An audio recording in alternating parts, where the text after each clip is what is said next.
What if the secret to building your dream affordable tiny home wasn't some newfangled tech, but actually found in the past? Hi, I'm Alexis. And I'm Christian, and this is a rustic log cabin in the Oregon Outback. It sits on a ranch that was established in the late 1800s, and catch this, it served as a water stop for steam engines. Oh, weird. So when we came across this historic tiny cabin on Airbnb, it really inspired us to look into the most affordable ways that you can get into a tiny home today.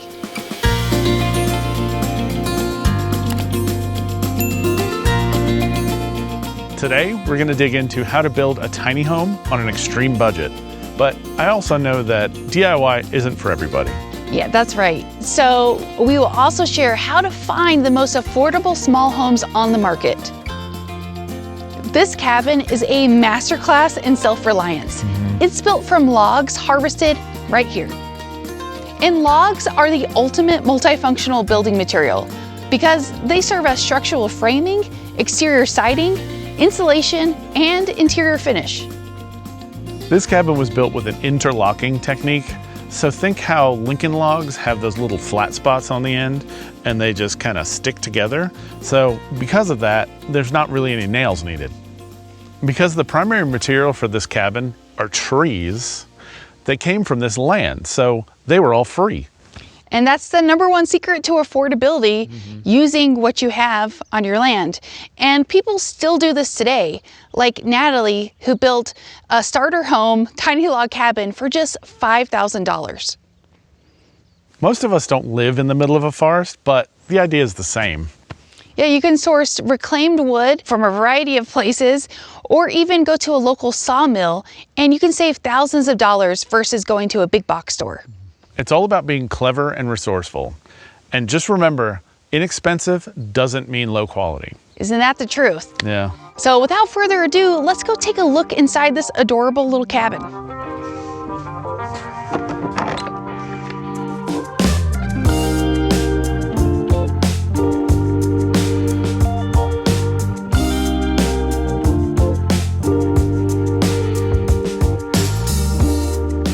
Welcome inside.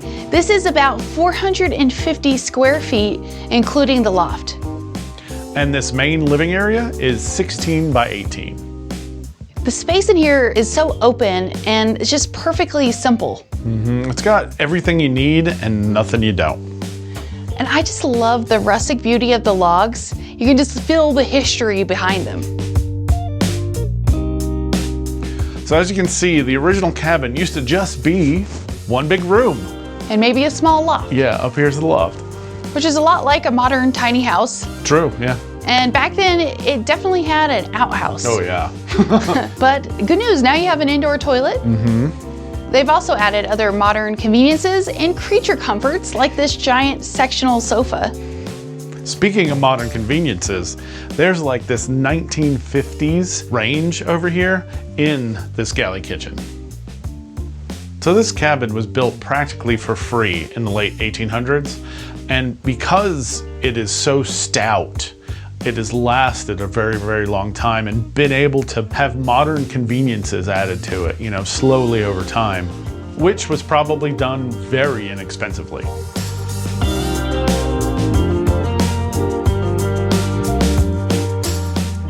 Keeping your material simple is another key to affordability.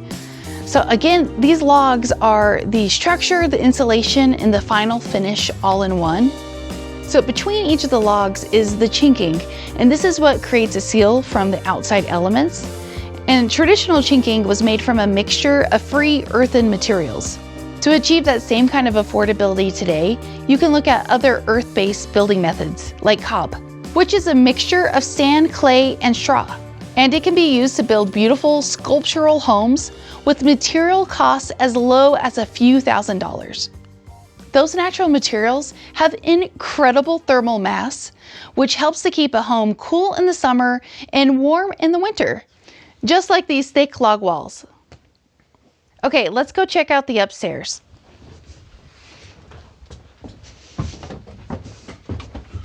How cozy is this loft? And what's more romantic than having a bathtub in your bedroom? Having a toilet? No. So at some point over the years, they expanded this loft. This loft feels extremely private, though it is open on the side, and that's also functional to allow the heat from the stove to come up. Our water comes from a hole in the ground. It's over there.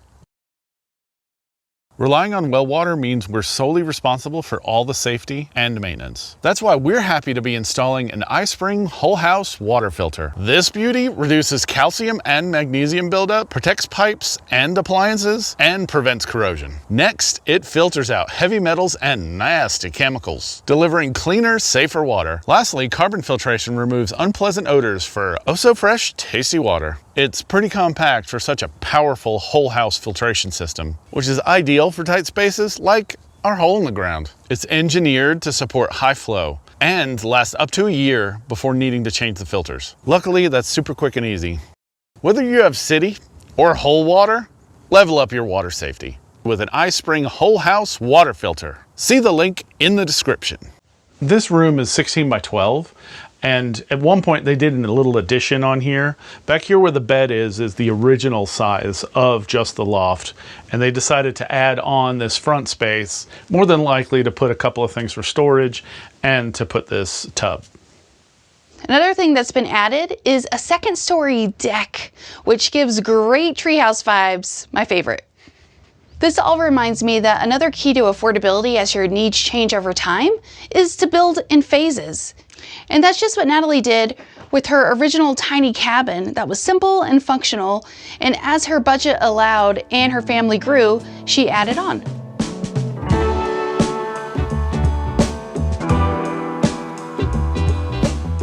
So you want to build a log cabin? No. Why not? Because the logs are so big and heavy. I was thinking that it might take like one whole day to set one log, make it straight, flat, all that stuff. I think that's how long it would take. Yeah, I can understand that. But I think one of my big takeaways from this cabin is that modern construction definitely has its place. Easier to build in some ways, but so does radical simplicity, and that translates directly into affordability. So 3 quick points on that before we get into other affordable kinds of tiny homes. And the first, use what you have. The most affordable way to build is with materials that are local and abundant, whether that's harvesting trees or using the dirt around you to do super adobe. And how cool would it be to just like pick up sand on your property, put it in a bag and make a whole house out of it? I mean, it's pretty amazing. Yeah, that's so awesome. You know, another way that you can save a lot on materials is your local Facebook Marketplace. We built our greenhouse for very little money using a lot of scrap lumber and materials that we got for free or for very little money. A ton of stuff. Yeah, so if you have the time and a place to store the stuff, that's a great way to save money on a tiny home build. There is a downside for storing stuff because you can have a pile of wood just sitting there for 3 years, like I did, waiting to work on the greenhouse. It can be worth it though. Yeah, it could totally be worth it. The second point is roll up your sleeves. Labor is the most expensive part of construction, so doing it yourself can save a ton of money, though, like we said, it can be time consuming. But there are so many great free resources out there for how to build stuff. I mean, YouTube University. Oh, it's so much better than when we built our house in 2014. Yeah, you can find everything. Everything, multiples of everything. So yeah, YouTube is amazing. And third, embrace simplicity. Focus on good, simple design and a solid structure rather than expensive surface level finishes. This cabin is a square, and it's a pretty good sized square. And I mean, look how much stuff you can do in here. It's amazing. Yeah, and it's lasted a really long time. Now, of course, that's because the owners over the years have put in the maintenance to keep it up. But I mean, that's any house, you know? Yeah, true. Ultimately, this cabin proves that a tiny home or a home doesn't have to be complicated to be comfortable, functional, and pretty. Finding an affordable home in the US is really hard right now, even in the world of tiny homes. The average cost of a new professionally built tiny home on wheels in 2026 is about $70,000 to $150,000, depending on size, the materials used, and the customizations. In the US real estate market, the average cost of a one-bedroom house on a foundation is about $245,000. Ouch. Like we said, the most affordable tiny house is going to be one that you build yourself, but that is tough for a lot of people for good reason. So that's why a lot of people turn to shells of different kinds to save some of the work, but still be able to save money on finishing it out yourself. And that could be a shed conversion, it could be a school bus conversion, or there are also reasonably priced kits out there too. Oh yeah. With starting with a shell, you kind of have the best of both worlds, because you can have something very sturdy and professionally made, but you can go to places like the Marketplace or Salvation Army and pick up all kinds of different things to finish the inside of your house.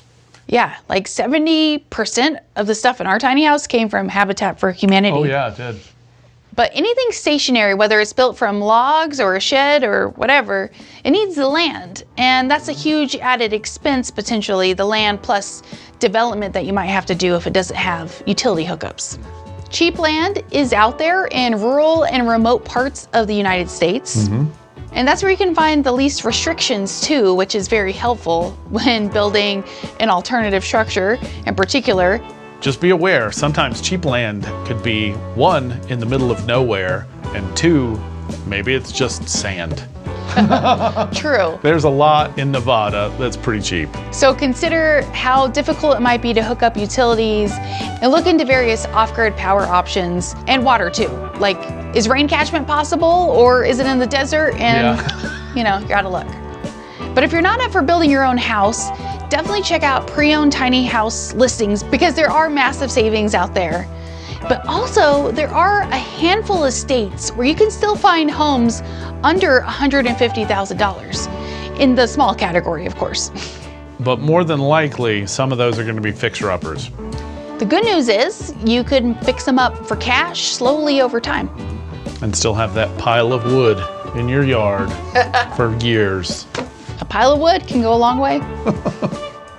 Also, don't rule out manufactured single-wide homes, especially those already on land with those precious utility hookups. You can find them for as low as $10,000 to $30,000. That price probably doesn't include land. You might be surprised at how you can affordably transform the interior and dramatically upgrade the insulation to create a more durable, homey feel. This log cabin is more than just an historic tiny house. It's a major source of inspiration for how to build a more affordable and sustainable home, one log at a time and with a little bit of sweat equity. And watch our tour of Natalie's evolving not-so-tiny home to learn more about building with logs, cob, and other natural materials. Through her nonprofit, Wild Abundance, she offers great free and low-cost classes for those wanting to build their own homes, and now sells tiny home shells for the cost of the materials.